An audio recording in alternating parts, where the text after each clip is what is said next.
கிருஷ்ண ஜெயந்தி அப்படின்னா ஜெயந்தின்னா பிறந்த நாள் விழா. சுவாமி அவதாரம் செய்த நாள்.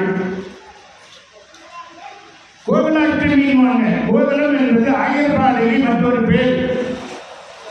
அவர் அவதாரம் பண்ணது வடமதுரையில். அவர் ஆயர்பாடியில் வர்றார். ஆயர்பாடியில் கோகுலம்.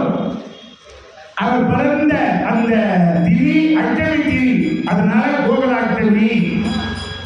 கிருஷ்ண ஜெயந்தி என்று பகவானுடைய பிறந்த நாள் விழா. இந்த ரெண்டு பெயர்ல நம்ம கொண்டாடி கொண்டிருக்கிறோம். என்ன கோகுலாஷ்டமினா யாரு, கிருஷ்ண ஜெயந்தினா யாரு, குழப்பம் ரெண்டு ஒண்ணுதான். அஷ்டமி திதி நவமி திதி பகவான் கிட்ட வேண்டிக்கிட்டா எங்களை எல்லாம் அலட்சியம் பண்றாங்களோ, நாங்க என்ன பொருளாதாரங்களா.